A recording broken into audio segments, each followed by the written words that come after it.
Hi. Welcome to Someone Else's Movie, the podcast where an actor, writer, director, or nebulous industry figure gives a little love to a movie they didn't make. I'm Norm Wilner, senior film writer for Now Magazine, and this is the other thing I do. My guest this week is Nick de Pencier, a documentarian whose credits as a producer and or cinematographer include Manufactured Landscapes, Act of God, Watermark, The Ghosts in Our Machine, and Al Purdy Was Here. His new documentary, Black Code, opens theatrically in Toronto and Vancouver this Friday, April 14th, rolling out into the rest of Canada over the spring. Nick chose Volcano, an inquiry into the life and death of Malcolm Lowry, made in 1976 by the legendary Canadian documentarian Donald Brittain. It's exactly what it says on the tin, a look at the English author's path to writing his 1947 masterwork Under the Volcano about an alcoholic British consul reaching the end of his life in Mexico, and Lowry's own subsequent spiral into oblivion. Interviewing the author's surviving friends and family, Brittain creates a fascinating, empathetic story of his subject, even conjuring Lowry's voice through readings by Richard Burton. Nominated for an Oscar, it lost to Barbara Koppel's Harlan County, USA, which is a hard decision to dispute, but it's a haunting work that still plays 4 decades later. This is Someone Else's Movie. I can't think. It's been enough years now since I would have first seen it, so I can't think exactly when I first saw it, but I know that as soon as I did, it had an immediate impact on me. And I think sometimes you just hit it and you can do no wrong if you're a filmmaker, and especially someone with the talent of Donald Brittain,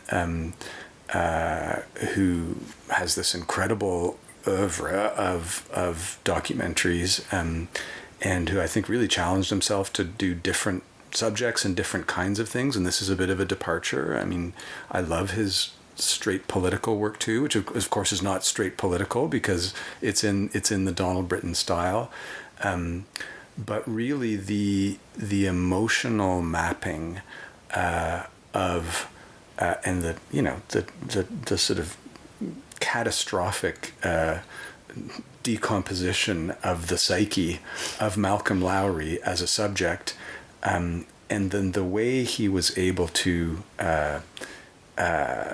especially with the associative images, and they're images of Mexicans going to market and dogs walking down the street, and yet they are so infused with that really dark, emotional, sinister mood and feeling that comes from the subject matter. I thought that was just incredible.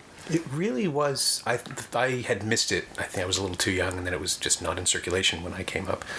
I first encountered it on the Criterion DVD release of Under the Volcano, and was stunned to see this was just when they started including, complete supplements, not just a commentary track and a couple of interviews, but they got really ambitious and started looking for contextual existing material.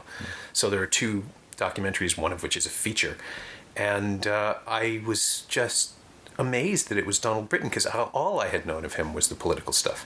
And he was a weird blind spot, actually. No one really discussed him when I was in film school, and 1987, I think there was just this shift away from what he had done, maybe culturally, but that's somebody I kind of hope we mine for more material in retrospectives and restorations as time goes on. But this one, it took a while for my brain to click into the idea that you're seeing what was then contemporary footage of all the locations. I mean, there's shots of New York in 1974 that have absolutely nothing to do with Malcolm Lowry being there in the 30s, and yet have everything to do with the world that shaped him. And it's not like you're looking for his ghost, but you can see how these places tilted him in the direction that he was already going. It's not literal at all, and I think that's the particular genius of the film, is that it's all associative. It really is all filmmaking craft, that those things belong. And he worked hard and went to Tin Pan Alley and, the lowest bars that Lowry, I'm sure, would have hung out in, bars like that in his time. You're right, but it's just to resonate that feeling. It's not to be literal about it at all. And then, I mean, I don't know how he got Richard Burton to read, but the resonant gravitas of that voice is just so perfect for the prose, and is just completes the circle. Mm-hmm. I mean, there's wonderful contrasts to where he goes and interviews the extant teachers, relatives, back in England at his prep school and at Cambridge. And the contrasts, the very anal, retentive, waspy, you get a visceral sense of the world that Lowry came from. It's all brightly lit and incredibly suffocating. Yeah, you can sense this repression and tension. And I have married into an English family from the north, and the Lowry that I knew was the painter. And there are these incredibly grim landscapes and cityscapes and factories. He painted the factories of Manchester, and they're red and black, and they're hellish, and they love them because that's what they remember from their youth.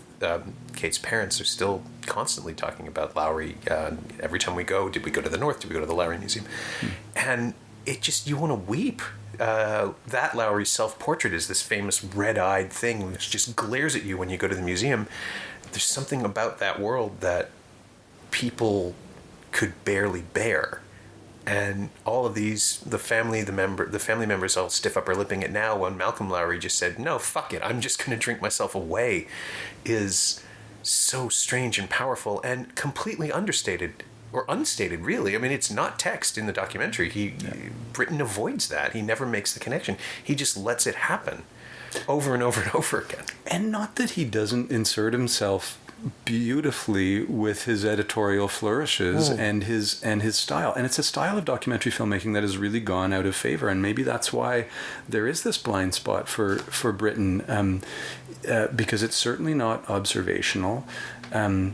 And it's not point of view either. If you have people who rely a lot on their own voice for the narration and not an omniscient voice, which would have been certainly when Brittain was starting out, that voice of God, NFB, the authoritative delivery, the deep kind of almost Shakespearean, this is how it is, NFB narrator. Well, Brittain was anything but that. He loved to mess it up and put himself in there. But then he's not in the movie. He's not Herzog. Herzog does that too. Mm-hmm. He's not a character either. He really is this authorial voice, disembodied voice.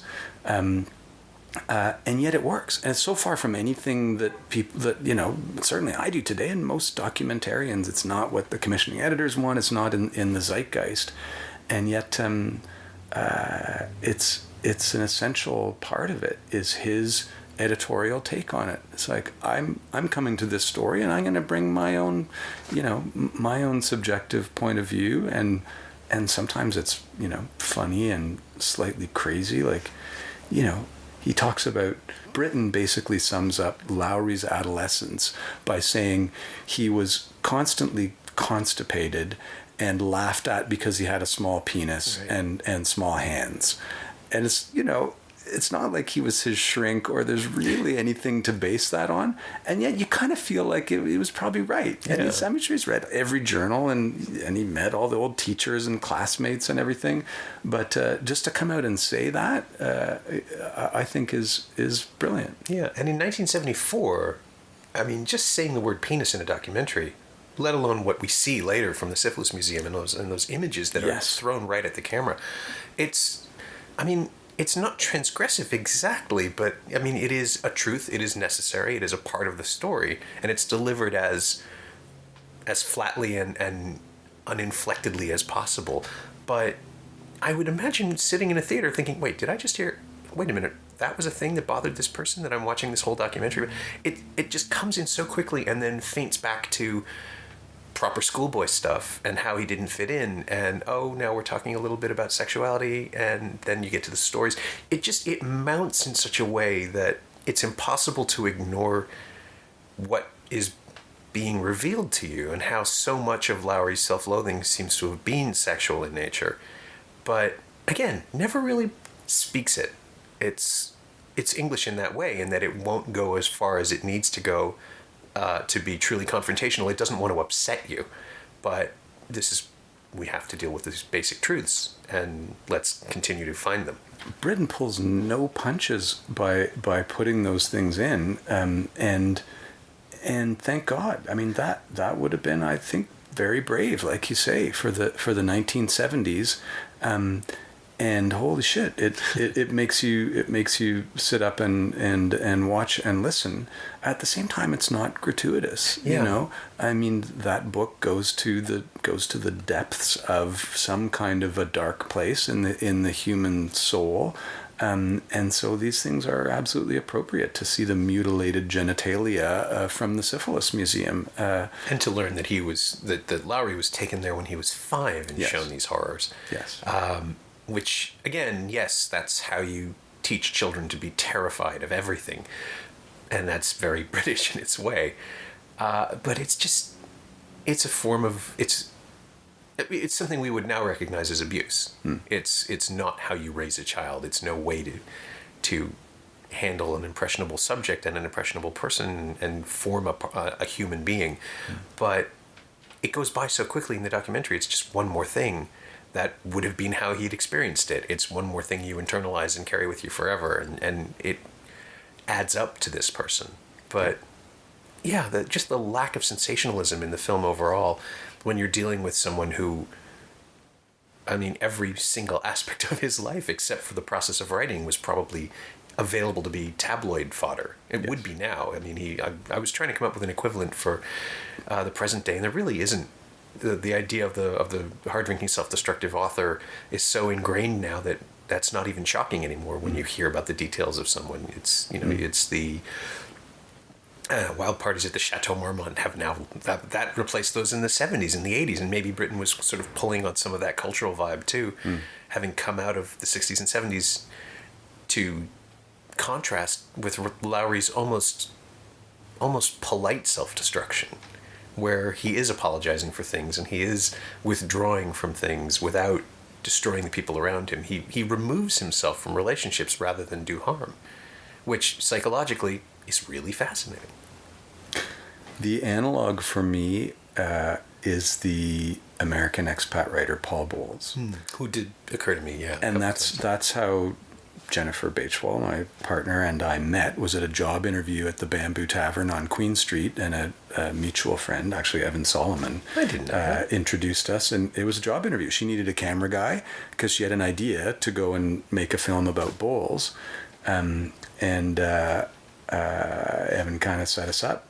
She had no money really, but it was a trip to Morocco, and Evan said, if this works out, I get to come on this trip. And so we went, and they were friends, and I knew Evan through other friends they ran a magazine together. And that's the early 90s. And so Jennifer and I especially embarked on this, what became a 4-year film journey, making her first doc. And I'd worked in, drama, feature films and big film sets and everything, and thought I was going to be, that was what I wanted to do. And all of a sudden here was this world of documentary that you could just make on your own, below the radar. And at that point it was below the budget radar too. That's why it took us 4 years. And you guys were still shooting film then? We shot film. We would shoot crappy, SD video for the Verite stuff and the interviews, but we would travel with a suitcase of 100-foot daylight reels of 16 millimeter film. And so partly the Donald Brittain nostalgia for that look, even that aspect ratio, the 4:3 square aspect ratio, but the look too, and what you can do with that. It was a very parallel journey somehow, I think, that we learned a lot, because it would have been around then. I'm sure we would have watched Volcano together. Whether I'd seen it before or not, I don't know. I'm sure. And maybe not for that first trip, but there are a lot of similarities in terms of going to a place where there's no story for the story you're trying to tell that's going to happen in front of the lens, and yet there's all of this very rich, sometimes mysterious, sometimes hinting at the sinister possibility in terms of what's there visually. And that was Bowles' prose. again, very dark, and you really, it was a time when you learned, I learned to be very rigorous, and we learned together about especially saving the precious film, because everywhere you look there's something fantastic visually in Morocco, as all the colors and the beautiful architecture and the light. You could film anything and it looks great, but you had to apply the filter of, does this belong in the Paul Bowles movie? And again, make those associative images part of the whole of what you were trying to do. And a film like Volcano is like a brilliant roadmap and a guide and a precedent for being able to do that it can work, and also a little bit how to. And I'm sure, if I look at the footage, it would resonate and pick up from the footage that Donald Brittain was able to get in Mexico and New York and those places where he's trying to be evocative emotionally. Well, even Vancouver, those shots of Hastings where it's just empty of, it's filled with people, but it's emptied of hope. Yeah. And while you were talking about Let It Come Down, I was thinking that they are both kind of archaeological histories. They use space to dig into time in a way that a lot of films don't do, because your access is different. If you don't have your subjects available to you, you have to find ways to represent them, and you can go through the talking head, the oral history. And the thing that Brittain does, which absolutely fascinates me, is that he uses the flatness of either his film stock or his post process. It's that signature Canada look from the 70s that we all know what it is, the blue-green kind of thing, and the flatness of the lighting package. He makes it work because everything looks like there's artifice in it. Everything seems to be not constructed, but representational. Even just a person sitting in a chair feels like a deliberate use of that chair to evoke the time that it would have represented 40 years earlier when the story was happening, instead of when you're shooting it now. It's and with Bowles, you're dealing with a different kind of delirium, I guess, in that he was much more open about his demons is the wrong word, his interests as a subject, and Lowry simply held it all in and then birthed it into the book and not into the world directly. And how you begin to figure out that aesthetic is something that I wish there was a monograph from Brittain explaining how this film fits into his filmography, because it's as you say, it's not representational of his work. It's the exact right choice for the material, but it is not something I would have seen him do. And then our challenge, watching it now in present day, is to separate out, because everything is archival and it's great, and you get seduced. It's like watching Going Down the Road. That would have been a very different film the day it came out. Yeah. To when we watch it now, where I get completely distracted by the Sam the Record Man scenes and the Yonge Street, the low-rise Yonge Street, just as beautiful artifacts of the city that, I can almost remember that time or just after it.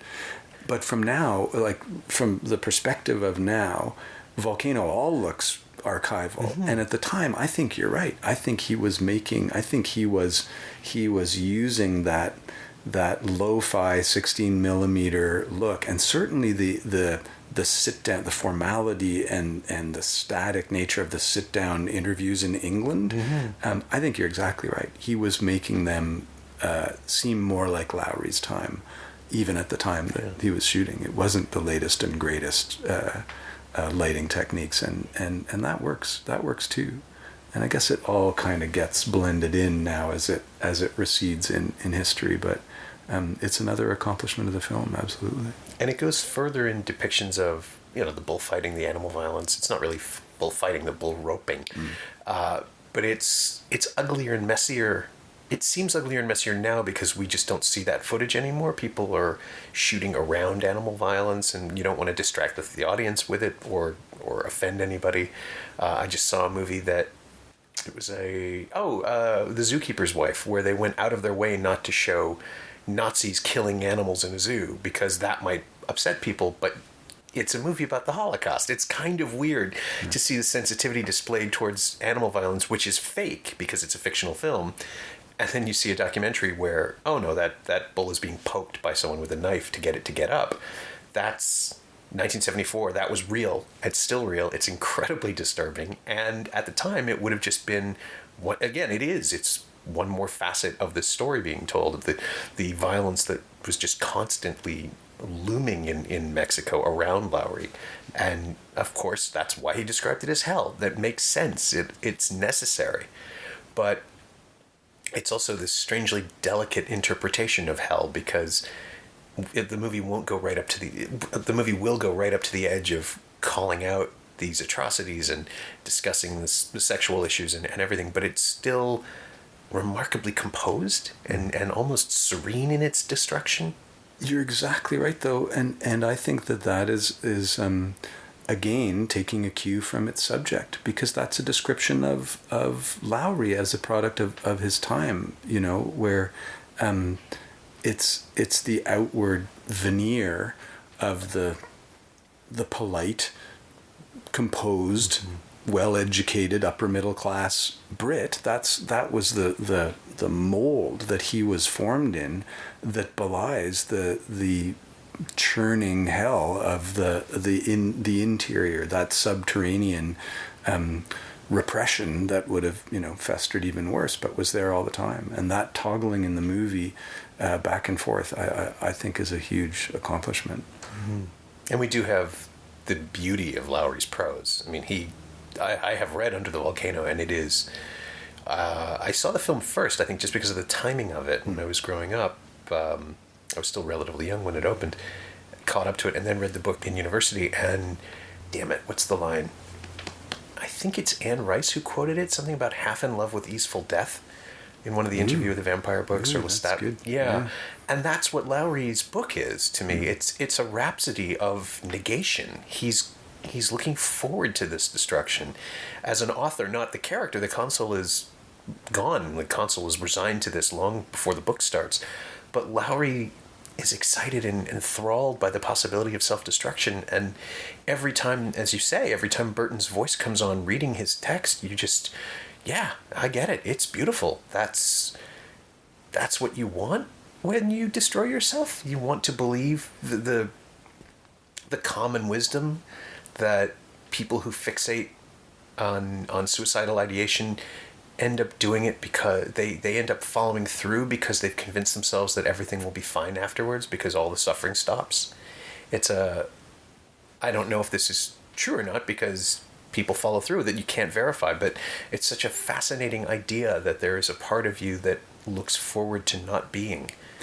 And is it possible that we can even, I mean, it's conjecture obviously, but that the idea of the fulfillment of what you're talking about allowed him that brief moment of calm in his suffering, basically. I think it was looking forward to the end of this suffering. And once he had committed to that and reconciled to that, he was maybe able to write the book. That's the thing that's so fascinating. And that he rewrote it, which I didn't know until I saw the documentary, right. That they had tried to sell it. His agent had failed at virtually every publishing house. There's this great little sequence where they simply list all of the publishing houses that have passed on it. And Lowry said, well, I'll just go back into it and rewrite it because I don't want to begin a new project. I want to continue to finish this one. I want to complete this one, which is a metaphor for his entire life. That's the only project he had, was his own self-destruction. But the idea that there is another version of it that has been lost is, again, metaphorically perfect. It's, of course there is. There's whoever he would have been if he hadn't destroyed himself. Exactly. Yeah. It's, and again, none of it is stated. It just floats on the surface. It just glides along there to be found as you watch it. So how often have you revisited it? When was the last time you saw it? Not really in quite a while. I mean, I must have seen it 3 times, maybe 4 times, and then not in a while. And so 2 things will happen. Sure, it'll be a landmark of the passage of time, just that, you'll realize what's changed in the interval since having seen it the last time. And then, yes, it does. It recedes farther into the past. And I guess that's another part of this, that same dynamic. But we all get farther away from the moment that it was made, and that will change it somehow in our perception. And yet I do carry it with me. It is the kind of filmmaking that I think I do the best, is trying to find visual metaphor, often in real time, in that very liminal state when the camera's on and things are happening, and just trying to feel what works, having absorbed all of the context of whatever the particular project is and the material is and what the goals are of what you're trying to do, then going into the real world reality with a camera and trying to find the images and the moments in time that work with that. And I'm sure that a lot of the inspiration for that came from the transformative effect of having seen this movie at an early stage. And when you hit those moments, do you know it when it's happening, or is it something that you find? So much. I mean, there's almost no greater ecstasy for a cinematographer than when it's just happening right the way you couldn't even have imagined it that well, and you're just saying in your head, this is in the movie, and you know it, and you get surprised by things that you didn't think were that end up, and usually that's not a decision I'm making. That's an editor and a director after who are finding things and mining things that maybe didn't click at the time, but there's always a moment where there's just no doubt that something's really worked. Yeah. This one's always fascinated me. The opening shot of Manufactured Landscapes, that endless tracking shot, it's great, and it's stunning to watch with a crowd because they figure it out, and then it keeps going. It's the rape gag from The Simpsons, except that it's deadly serious. You just realize how profoundly big the space we're in has to be to get this shot. And then I've been dying to ask you this, have you seen the RoboCop remake where they rip it off? No. Yeah. I'm so glad I get to tell you this. Yeah, okay. It is in RoboCop. The new RoboCop, which was made in Toronto, weirdly enough, has a shot where when our new cyborg wakes up and flees his environs, he runs through an assembly line, and it's the same shot. It's about a third the length, but or maybe even a fifth. But it's just one of those things where the 5 critics in my screening among the public in this preview on a Wednesday night were just like, you could hear other people figure it out. It was great. But yeah, there is no question that that's where that shot is from.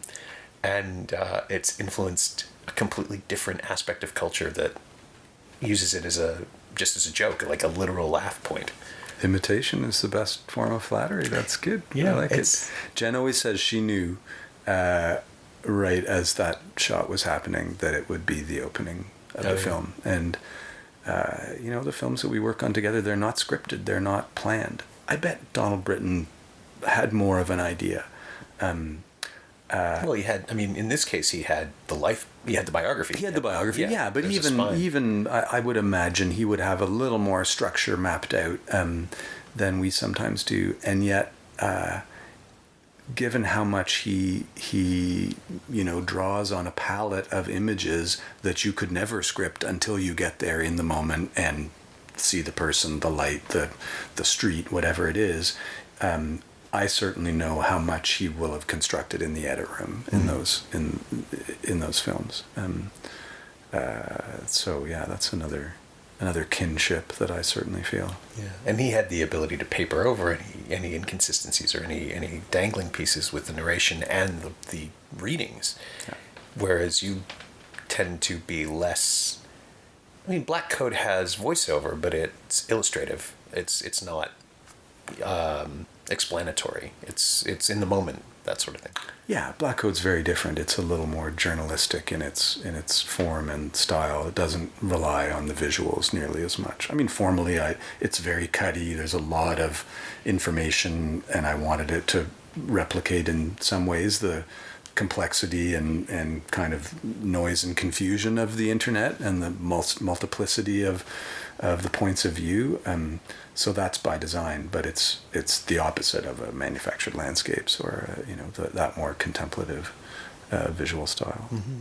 And there's a sense in Black Code that I was trying to figure out how to explain it, and it feels like it's hyperlinking to itself. It bounces back and forth in subjects, but there's also this terrifying relevance that you finished the film, you screened it at TIFF, so I assume you would have locked it in the summer last year, and it has subsequently become more relevant. And just this 2 weeks ago, with the reversal of the FCC protections, there's a whole new chapter now that the film is just kind of, it's in there, it's waiting to be discovered, but people will see it and think, oh, it's this thing that's still happening, and in fact got worse while the film was on the festival circuit. Don't even talk to me, because it drove me crazy making the film, that it's such a gargantuan topic anyway, and I got way into the weeds researching, and then every week as I was making it, there would be some shiny new possibility in the news, and do I chase that? Will it still be evergreen when the movie comes out? Does it belong? Does it not?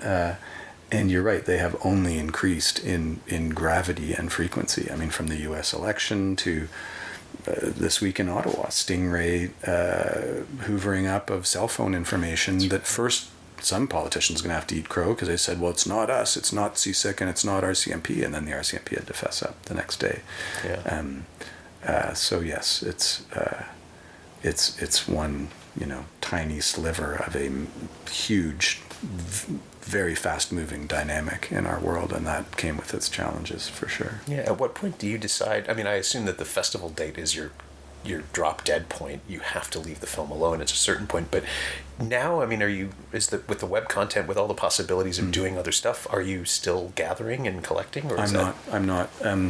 And I knew when I was setting out to do it that to work on Black Code, it would be better as a series and better as something ongoing, so that you could be more representative of that moving target. Mm-hmm. But I guess I'm just a bit dinosaur in my ways of finding the funding, and I applied for a feature film fund and I got it, and all of a sudden I was making a feature film.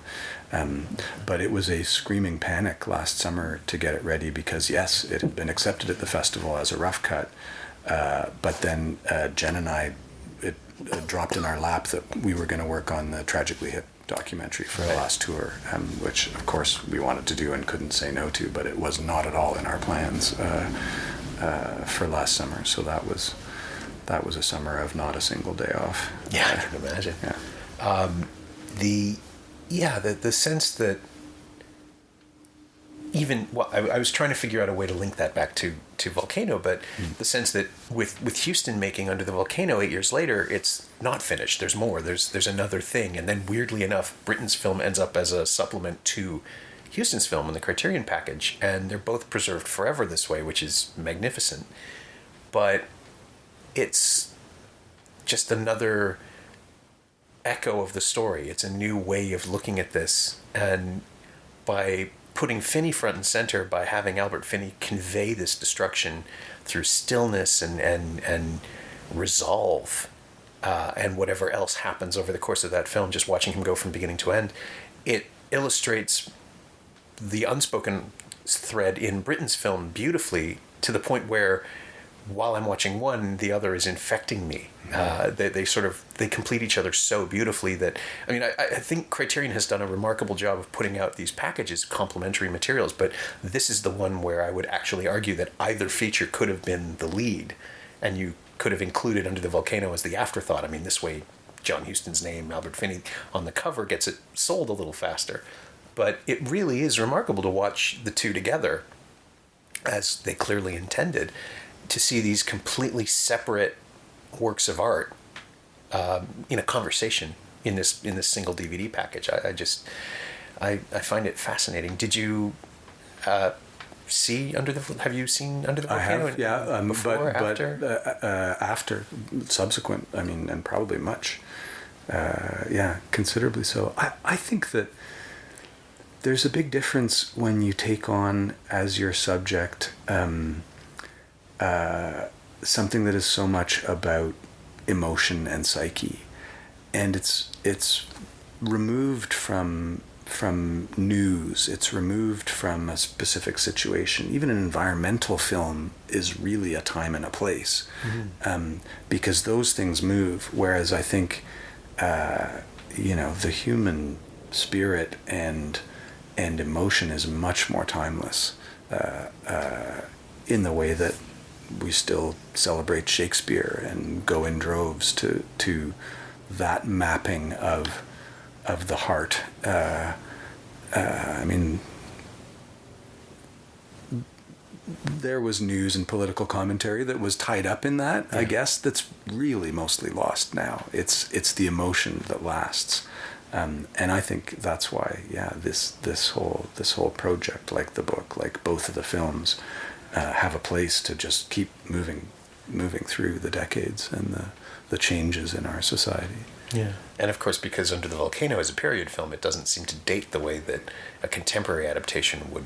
It has always been its own piece, self-contained, and maybe that's why they inform each other, because this is simply the illustration of the stuff that we can't see in Brittain's film, the stuff that isn't photographed, the things that weren't documented, the dissolution and the degradation. We see alcoholics in the movie. We see people who have been destroying themselves, but we don't see Lowry. We don't see the consul. We have no idea what they would look like, and so my memories are filling themselves in while I'm watching Brittain's film. I'm picturing Finney, which is great because he looks nothing like Lowry. Lowry had this boyish look in all of the photographs where you can't conceive of this cherub destroying itself. It doesn't work like that. Yeah. But yeah, it's just so. It's something you can't imagine, right? It's an unimaginable choice anyway to destroy oneself, and to see it realized in Huston's film, which is the work of an older man who was not going to be around much longer anyway. I was stunned to find out where Under the Volcano fit. It's 82, I think, which would have been made in 81. So Huston was a good 6 years away from dying still. He was relatively healthy. But the film is informed with this knowledge. It's an elegy for itself. Do we know if Huston was a drinker? Oh, how could he have not been? Brittain was a drinker. Yeah. I think that's acknowledged. And I think he again, pure conjecture, but I think he brings a lot of himself to that. And what you're describing is that great yin yang of the fiction and the nonfiction. The one does what the other can't, and they fill each other in a wonderful, virtuous circle, I think. Yeah, and we get art out of it. Yeah. In the end. Yeah. So the final question is on the podcast is always basically the same, which is, what, if anything, of this film have you borrowed or stolen or incorporated into your own creative DNA? And it sounds like some of it's already been dealt with or touched on, but can you think of a specific example where it informed your work? I think this film has a large part in being responsible for me feeling empowered to find images that are not literal, that are associative, and the power of that, the power of being off point and suggestive, as opposed to being on point if the subject matter demands it, and the almost the poetry of that, the way it resonates deeper and more because it asks of the audience to enter into the dialogue. It's not just showing them what's obvious, because, like you say, there's so much that isn't in the film that couldn't have been. I mean, it's a posthumous, not biography, although there's a lot of that. It's a story told from a perspective that you need to fill in those blanks, and to fill them in literally would be very flat. And so it becomes, I think, a work of art. It becomes almost like literature, where you're using those devices and you're using imagery and metaphor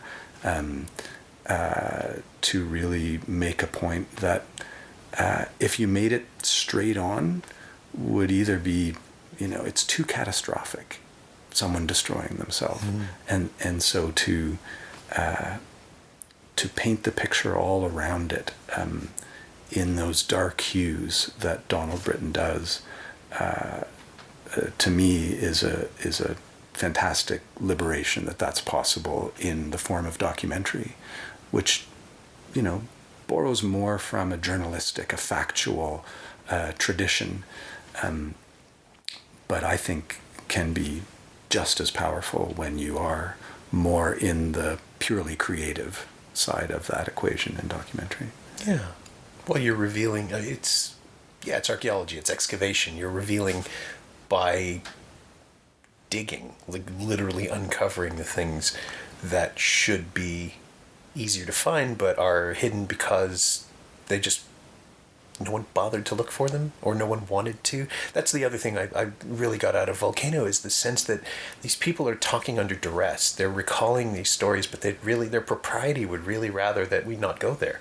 And Brittain off camera, his remarkable Canadian journalism accent, which you just don't hear anymore, that sort of, you can just, it's like biting off sentences. And it's not aggressive, but it would have read aggressive to English people in 1972 or 3 or whenever he shot it. The sense that, you have to tell me this, I just need to know these things. It's almost like a Jack Webb rat-a-tat delivery, and it intrudes the same way the film is intruding. It's just this remarkable synthesis of subject and creator and author and surface. I mean, there's so much of it that is not wanting to be looked at, and that, again, it dovetails with Lowry just not wanting to be. It's such a fascinating accident of it's not equilibrium. I don't know what it is, but there's something about it that I understand why this is such a fascinating story, and it's just so weird and haunting and strange that every time I watch it, I'm amazed that I don't watch it more often. But then I realize I kind of couldn't. You need to walk away. You need to be able to separate yourself from it. Yeah, I'm resolved after this conversation to go back and read the book, which I haven't read in a long time. But just remembering some of those prose passages, and I think that would be the next thing for me, will be to go back and read the book, because really it's a filmic answer to that. It's a filmic answer to literature, and yet it's done in documentary.